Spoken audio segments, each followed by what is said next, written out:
नमस्कार दोस्तों आज हम टाइम स्पीड एंड डिस्टेंस का एक बहुत ही महत्वपूर्ण कॉन्सेप्ट लेकर के आए हैं, जिसके कुछ मुख्य सवाल आज हम करने वाले हैं। कुछ सवाल करें उसके पहले हम उस कॉन्सेप्ट को समझें कि आखिर क्या है। आज एक ऐसे कॉन्सेप्ट के बारे में दोस्तों हम बात कर रहे हैं जिससे कि टाइम स्पीड एंड डिस्टेंस के अधिकांश क्वेश्चन सॉल्व हो जाते हैं। उस टेक्निक से आसानी से सॉल्व कर सकते हैं। आप थोड़ा सा लॉजिक लगाना है, हाँ इतना जरूर है, आपको कुछ रटना नहीं है, बस थोड़ा सा आपका दिमाग चलते रहना चाहिए। आज ये देखते हैं वो चीज है क्या दोस्तों। जैसे मान लीजिए किन्हीं दो बिंदुओं के बीच की दूरी, मान लीजिए बिंदु ए है और ये है आपका बी। इन दोनों के जो बीच की दूरी है वो यदि कहा जाए आपसे कि वो 20 किलोमीटर है, वो कितनी है दोस्तों? 20 किलोमीटर किसी एक समय पर, ठीक। यहां से x चलता है और यहां से इसी दूरी को तय करने के लिए कौन चलता है? मान लीजिए वो यहां से चलता है, वो कौन चलता है? आपका y चलता है। जो x की स्पीड है या जो चाल है उसकी, वो है दोस्तों कितनी? वो मान लीजिए 4 किलोमीटर प्रति आवर, यानी 1 घंटे में 4 किलोमीटर चल सकता है वो। और जो y की स्पीड है वो है आपकी 5 किलोमीटर पर आवर, यानी जो y है वो 1 घंटे में 5 किलोमीटर चल लेता है। यहां से देखिए आप दोस्तों, क्योंकि x को b से चलकर a पर पहुंचना है और y को b से चलकर a पर पहुंचना है और x को a से चलकर b पर पहुंचना है। तो आपको यहां पर एक चीज समझ में आ रही होगी कि जो दोनों हैं x और y, दो व्यक्ति अलग अलग हैं, उनके द्वारा जो दूरी चली जानी है वो कैसी है? समान है। बस इतना ही याद रखना है कि यदि जब भी दूरी समान हो तो आप देखिए कि जो स्पीड का रेशियो रहता है उसकी जगह है टाइम का रेशियो। क्या आ जाए? बस इतना सा कॉन्सेप्ट आपको याद रखना है। वो क्या चीज है? जैसे मान लीजिए कौन कौन है आपका, x है और y है। इन दोनों की स्पीड कितनी है दोस्तों? तो इन दोनों की स्पीड क्या है आपकी? x की स्पीड कितनी है? 4 और y की स्पीड कितनी है? 5। यानी इनका जो रेशियो है वो कितना है? 4:5 का। तो दोस्तों इनका टाइम कितना आ रहा होगा? टाइम यदि हम निकालेंगे तो x दोस्तों 4 किलोमीटर पर आवर की गति से 20 किलोमीटर यदि तय करता है तो कितना समय लेगा? 5 का, और ये 5 से जाएगा तो ये कितना समय लेगा? 4 का। यानी जो टाइम है वो कितना होगा? 5:4, अर्थात कि x के द्वारा लिया गया समय 5 होगा और y के द्वारा लिया गया समय कितना होगा? 4 होगा। दोस्तों यहां से एक चीज समझनी है, यह चीज हमेशा यही होता है कि जब भी दो व्यक्तियों द्वारा या किसी एक व्यक्ति द्वारा अलग अलग समय पर या अलग अलग चालों के द्वारा चली गई जो दूरी रहती है, बस हमें इतना याद रखना है कि जो डिस्टेंस है या जो दूरी है, चाहे वो दो व्यक्तियों द्वारा चली गई हो या एक व्यक्ति द्वारा चली गई हो या 3 व्यक्तियों द्वारा चली गई हो या 4 व्यक्ति, कितने भी व्यक्ति रहे हों, उनके द्वारा जो दूरी चली गई है वो कैसी होती है? यदि बराबर होती है तो उनकी चालों का जो भी अनुपात रहा होगा या उनकी गति का जो भी अनुपात रहा होगा, समय का अनुपात उनकी चालों के अनुपात का एकदम विपरीत रहता है या उल्टा रहता है। जो चाल का अनुपात उसका जस्ट उल्टा समय का अनुपात। या आपको यदि समान दूरी की बात की गई है प्रश्न में या बात ना की गई हो, यदि हम आपको ऐसा लग रहा है कि दो व्यक्तियों द्वारा समान दूरी चली जा रही है, उनके यदि समय का अनुपात दिया है, जो भी दिया हो, तो चालों का अनुपात उसका उल्टा रहता है। ये तो थी दोस्तों दो व्यक्तियों की बात कि जब दो व्यक्ति चल रहे थे, यदि किसी स्थिति में मान लीजिए व्यक्ति कितने हों? 3 हों, तब आप क्या, जैसे मान लीजिए x है, y है और z है, 3 व्यक्ति हैं, इनकी स्पीड का जो रेशियो है वो 2, 3 और 4 का है। तो आप क्या कहोगे? यदि आपसे टाइम का पूछा जाए तो आप अधिकांशतर मैंने देखा है कुछ बच्चे क्या कर देते हैं कि 4, 3 और 2 ये क्या कर देते हैं टाइम का। तो दोस्तों ये सही नहीं होता है। क्यों? क्योंकि जब 2 की बात होती है तब तो रेशियो सीधे सीधे पलट जाते हैं, और जब 3 की बात आती है या 3 से अधिक की बात आती है तो यहां पर आपको क्या करना होता है? यहां आपको करना होता है कि इन तीनों का या तो आप एलसीएम ले लें। तो एलसीएम दोस्तों क्या रहेगा इनका एलसीएम? 4, 3 और 2 का दोस्तों एलसीएम कितना आ रहा होगा इनका 12, तो सभी को 12 से डिवाइड करें। इसको 12 से काटोगे तो 6, इसको 4 और इसको 3। तो दोस्तों यदि रेशियो कितना है 2, 3 और 4 का है तो उसका उल्टा या उसका विपरीत जो रेशियो आएगा वो कितना आएगा 6, 4 और 3 का आएगा। बस हमें इतना याद रखना है कि यदि रेशियो 2 का है तो आप डायरेक्ट बदल सकते हैं, और यदि 3 का है तो ये चीज आपको कर लेनी है कि इनका जो भी एलसीएम आ रहा होगा उससे सभी को डिवाइड करिए, जो भाग पर आ रहा है वही क्या होता है रेशियो। ये तो था क्या है, ये भी एक तरीका होता है। इसके अलावा एक चीज और रहती है, एक बेसिक मेथड रहता है कि उससे भी आप इसको आसानी से निकाल सकती हैं। वहां से दोस्तों क्या रहता है, जैसे मान लीजिए आपको 2 के नीचे इसका अपोजिट लिखना है तो इस 2 को बंद कीजिए, शेष 2 जो भी शेष हैं उन दोनों का गुणा कीजिए, तो 4, 3, 12। अब आपको दूसरे के नीचे लिखना है तो इसको बंद कीजिए, शेष 2 का गुणा कीजिए, ये कितना आ गया है 8। इसका अब इसके नीचे लिखना है, इसे बंद कीजिए, शेष 2 ये बच रहे हैं, ये कितना आ रहा है 6। तो दोस्तों आप देखोगे अब भी 2 से काटने पर रेशियो क्या आ रहा है 6, 4 और 3। अर्थात कि या तो आप एलसीएम लेके कर लें, ये रेशियो 3 भी हो सकते हैं, 4 भी हो सकते हैं, 5 भी, कितने भी हो हमें उससे फर्क नहीं पड़ता है। तो दोस्तों या आप एलसीएम लेके करें तो यहां से आप आसानी से निकाल सकते हैं। यदि 3 के हैं तो आप 1 को बंद कीजिए, शेष का गुणा कीजिए, वहां से भी यह रेशियो आसानी से निकल के आते हैं। आइए देखते हैं, अब हम बात करते हैं कुछ महत्वपूर्ण प्रश्नों की कि इस चैप्टर से संबंधित कौन से जो महत्वपूर्ण प्रश्न हैं जो कि इस तरीके से बहुत ही आसानी से आप यूं कहें तो आप बिना पेन उठाए भी इनको आसानी से सॉल्व कर सकते हैं। देखिए कुछ प्रश्न। आइए दोस्तों, प्रश्न रखा है आपके सामने कि जब एक व्यक्ति अपनी वास्तविक चाल के 6/7 से ऑफिस जाता है तो वह 12 मिनट लेट पहुंचता है, अर्थात कि ऑफिस पहुंचने में 12 मिनट लेट हो जाता है, तो ऑफिस पहुंचने का वास्तविक समय क्या है। वास्तविक समय से मतलब कि यदि वह अपनी एक्चुअल चाल से जाए, जिससे वह चलता है रेगुलर जिस चाल से जाता है, तो उसे ऑफिस पहुंचने में वास्तविक चाल से यदि चले तो कितना समय लगता है। यहां क्या कहा गया है कि वह अपनी चाल के 6/7 से जाता है। 6/7 का अर्थ क्या होता है दोस्तों, 6/7 का अर्थ मैंने पहले ही भी इस चीज के बारे में चर्चा की है कि जब भी आपको किसी संख्या का या किसी की चाल का या किसी के समय का यदि आपको भिन्न के रूप में उस चीज का को बदल के दिखाया जाए कि वह अपनी वास्तविक के इतने से जाता है या वास्तविक का उतना समय या वास्तविक का इतना, तो इसका अर्थ ये है जैसे आपके सामने लिखा है 6/7 की, यानी कि वह अपनी वास्तविक चाल तो कितनी है उसकी 7 है और जा किससे रहा है 6 से रहा है। जब भी आपको कोई भी संख्या भिन्नात्मक रूप से इस प्रकार से दिखे तो वहां पर जो वास्तविक मान होता है वो क्या होता है, हमेशा उसका हर रहता है, अर्थात जो नीचे की संख्या रहती है वो वास्तविक रहती है और ऊपर जो संख्या रहती है अर्थात जो अंश रहता है वो बदली हुई या परिवर्तित संख्या रहती है। तो यहाँ पर आप देखिए उसकी एक्चुअल जो स्पीड है वो कितनी है 7 है, लेकिन वो जा किससे रहा है 6 से जा रहा है। तो यहाँ आप देखिए यदि वह 6 से जा रहा है, वास्तविक 7 है, तो देखिए उसकी वास्तविक और बदली हुई स्पीड का अनुपात क्या होगा दोस्तों, ये तो हो गई उसकी एक्चुअल और ये हो गई क्या उसकी जो उसने चेंज की है। तो यहां से स्पीड का जो रेशियो कितना था 7 थी, बदल के कितनी जा रहा है 6। दोनों बार कार्यालय जा रहा है क्योंकि बदल के भी कार्यालय जाना है और वास्तविक स्पीड से भी वह अपने ऑफिस ही जाता है। तो यहाँ आपको एक चीज समझ में आ गई होगी कि उसके द्वारा जो दूरी चली जा रही है वो कैसी है, समान है। तो आप देखिए स्पीड का रेशियो यदि 6:7 है तो टाइम का रेशियो कितना होगा दोस्तों, सॉरी 7:6 है तो ये कितना होगा 6:7।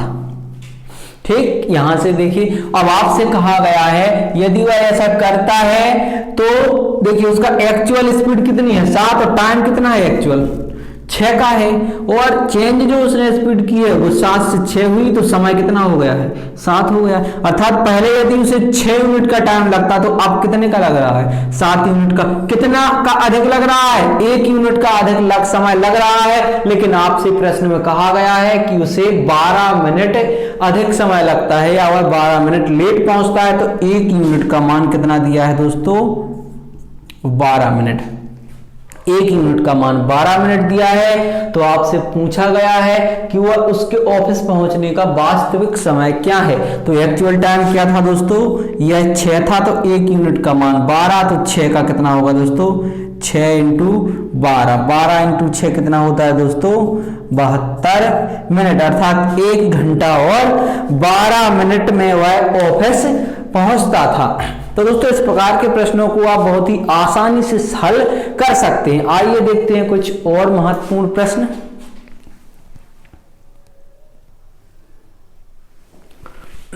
आइए दोस्तों, एक प्रश्न लिखा है आपके सामने कि ए और बी एक ही समय पर किसी बिंदु की ओर 40 किलोमीटर पर आवर तथा 50 किलोमीटर पर आवर की गति से चलना प्रारंभ करते हैं, और बिंदु पर पहुंचने के बाद वह देखते हैं कि ए ने बी से 15 मिनट ज्यादा समय लिया है। यानी उस बिंदु पर पहुंचने में जो ए द्वारा समय लिया गया है वह बी के समय से 15 मिनट ज्यादा है। तो आपको बताना है कि जिस स्थान से वह चले थे वहां से उस बिंदु तक की या किसी निश्चित बिंदु तक की दूरी क्या थी। दोस्तों बहुत ही आसान प्रश्न है, देखिए कैसे हम इसको चुटकियों में हल कर लेते हैं। तो देखिए आपसे कहा है, इतना तो आपको पता चल गया है कि ए और जो बी दो व्यक्ति हैं वो समान दूरी तय कर रहे हैं, क्योंकि एक ही स्थान से चले हैं और एक ही किसी निश्चित बिंदु पर पहुंच रहे हैं। तो यहां से आप देखिए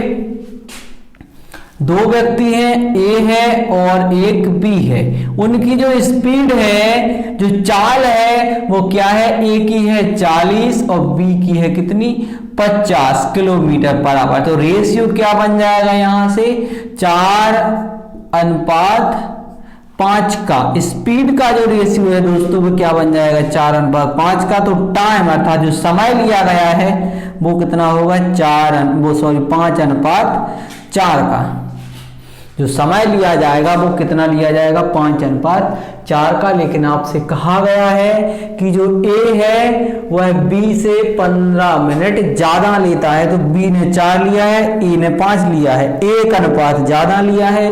लेकिन आपसे कहा गया है कि 1 ज्यादा नहीं लिया है, कितना लिया है, 15 मिनट ज्यादा लिया है। अर्थात यहां पर हमें 1 अनुपात का मान कितना मिल गया है, 15 मिनट। तो आप देखोगे 5 की वैल्यू कितनी आएगी, ये 5 की वैल्यू आएगी 75 मिनट। अर्थात जो ए है वो 75 मिनट में पहुंच रहा है और जो बी है वो कितने में पहुंच रहा है, 60 मिनट। 60 मिनट अर्थात 1 घंटा। ठीक, 1 घंटे में पहुंच रहा है कौन, बी आपका 1 घंटे में पहुंच रहा है।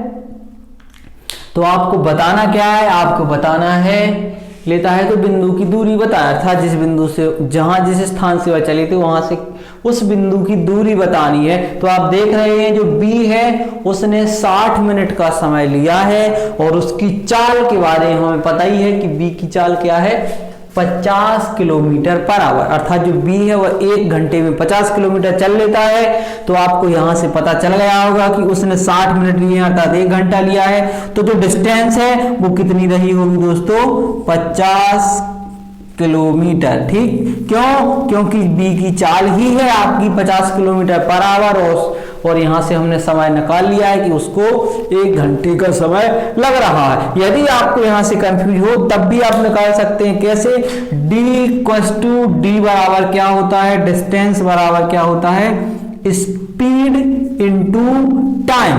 ठीक, स्पीड इंटू टाइम। तो यहां से D की वैल्यू क्या निकल के आ जाएगी, या आप इससे भी निकाल सकते हैं या इससे भी निकाल सकते हैं। ठीक, यदि यहां से निकालो आप तो स्पीड कितनी है 50 और टाइम यानी आवर में घंटों में रखना है तो वो कितना है आपका 1 घंटा। तो डिस्टेंस कितनी आ जाएगी 50 किलोमीटर। ठीक, आप कहीं से भी कर सकते हैं, तो आप देख रहे हैं कि इस प्रकार के प्रश्नों को हम बहुत ही आसानी से हल कर लेते हैं। आइए देखते हैं कुछ और महत्वपूर्ण प्रश्न।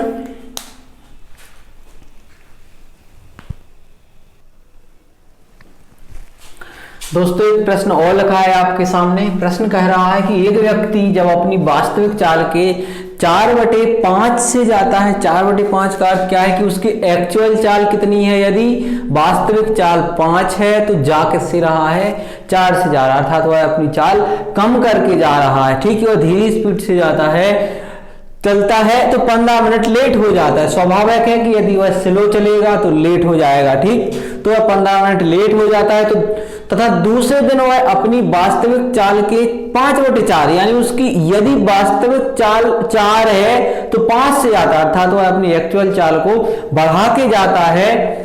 तो पिछले दिन की तुलना में, अर्थात जब उसने चाल कम की थी तो उस दिन की तुलना में कितने मिनट वह जल्दी पहुंच जाएगा। प्रश्न बहुत ही आसान है, थोड़ा सा हो सकता है कई बच्चों को कंफ्यूज करे कि सवाल क्या है, उसकी भाषा थोड़ी सी लंबी है और सवाल लंबा, लेकिन उससे फर्क नहीं पड़ता। आइए देखते हैं हम कैसे बहुत ही आसानी से सॉल्व कर लेते हैं। सबसे पहले देखना है आपको कि उसकी, यहाँ पर देखिए दोस्तों, उसकी जो स्पीड है 3 प्रकार की स्पीडों की बात की गई है। एक तो उसकी वास्तविक स्पीड, दूसरी तब जब वह स्पीड को घटा के जाता है अर्थात कम करके जाता है, और तीसरी कब, जब वह स्पीड को बढ़ा के जाता है। अर्थात कि हमें 3 स्पीडें दी गई हैं। तो देखिए दोस्तों, दूरी क्या है, दूरी समान है। पहले ही हमने कहा था कि देख लीजिए प्रश्न में, यदि हमें दूरी समान लग रही है या दूरी समान चल रहा है कोई व्यक्ति, तो वहां पर जो स्पीड का रेशियो है वो टाइम के रेशियो का अपोजिट होगा। सिर्फ यही कॉन्सेप्ट लगता है।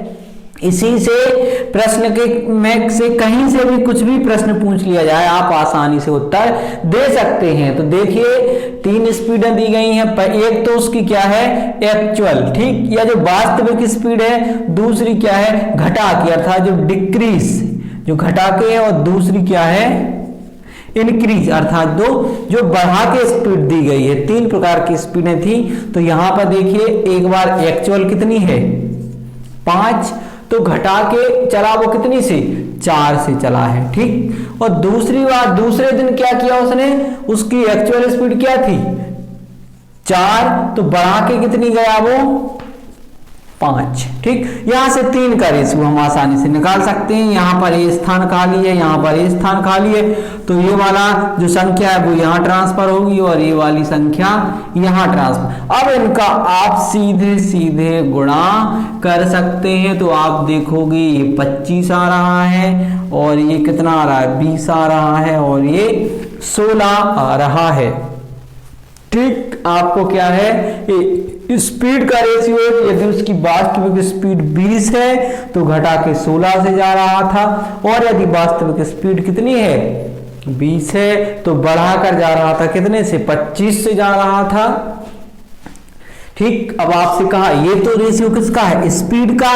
आपसे क्या स्पीड के बारे में कुछ कहा है, जी नहीं, हमसे कहा है कि टाइम दिया है आपको, तो कि क्या, कि वह 15 मिनट लेट पहुंचता है। कब, जब वह पहले दिन जो एक्चुअल स्पीड थी उसको घटा के जाता है, तब 15 मिनट लेट पहुंचता है। तो स्पीड का रेशियो तो हमें मिल गया है दोस्तों। हमें निकालना है किसका, अब निकालना है दोस्तों हमें समय का रेशियो। तो समय का कैसे आता है, हमने आपसे पहले ही कहा था कि या तो आप इनका एलसीएम ले लें, ठीक, या तो आप एलसीएम ले लें,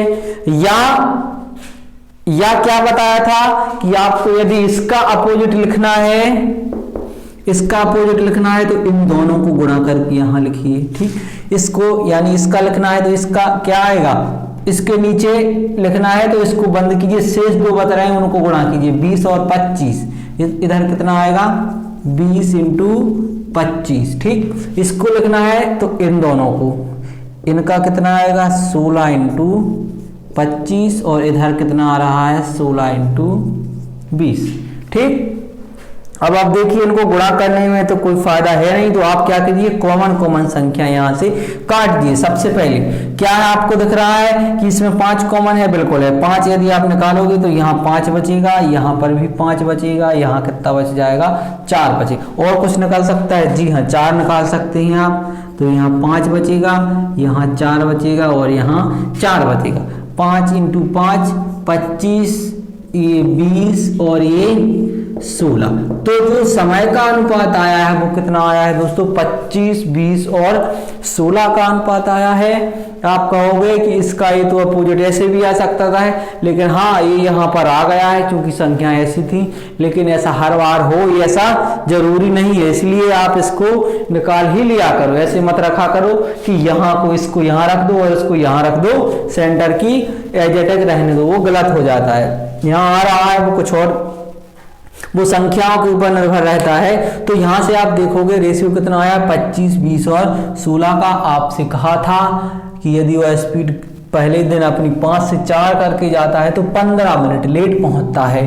तो आप देख रहे हैं उसकी वास्तविक स्पीड क्या थी, 20, वो तो समय कितना ले रहा था वास्तविक 20, लेकिन लग कितना रहा 25, अर्थात यहाँ देख रहे हैं आप 5 अनुपात का मान कितना है 15, तो 1 का मान कितना आएगा दोस्तों, 1 का मान यहां से आप देख रहे हैं 1 का मान आ रहा होगा 3। आपसे कहा है कि जब वह स्पीड यदि कैसी करे 5/4 यानी बढ़ा के स्पीड जाए, तो पिछले दिन की तुलना में, अर्थात यहां जो जब कम करके गया था वहां समय कितना लग रहा था 25, यदि उसने स्पीड बढ़ा दी तो समय कितना लग रहा है 16। आपसे कहा है वह कितने मिनट जल्दी पहुंच जाएगा। तो आप देख रहे हैं कितने अनुपात जल्दी पहुंच रहा है 25 से 16, यानी आप यहां से देख रहे हैं ये इन दोनों का अंतर कितना आ रहा है 9 अनुपात का, अर्थात कि वह 9 अनुपात जल्दी पहुंच रहा है। आपको पता है कि 1 अनुपात की वैल्यू कितनी है, 1 अनुपात की वैल्यू 3 मिनट है, तो 9 अनुपात की वैल्यू कितनी आ जाएगी दोस्तों 27 मिनट। अर्थात इस प्रश्न का जो सही उत्तर होगा वो कितना होगा दोस्तों 27 मिनट। इस प्रश्न को हमने डिटेल में समझाया है तो थोड़ा सा समय लगा है। जब आप इन प्रश्नों को आसानी से समझने लगोगे, करने लगोगे, तो यह प्रश्न 1 मिनट से ज्यादा का नहीं है। आशा करता हूं इस प्रकार के प्रश्न आपको अच्छे से समझ में आए होंगे। टाइम, स्पीड एंड डिस्टेंस में क्या और कुछ कॉन्सेप्ट होते हैं, उन सभी कॉन्सेप्ट के ऊपर हम सेपरेट वीडियो बनाएंगे। तो देखते रहिए दोस्तों एक्सीलेंट स्टडी का यूट्यूब चैनल। तो मिलते हैं अगले वीडियो में, गुड बाय।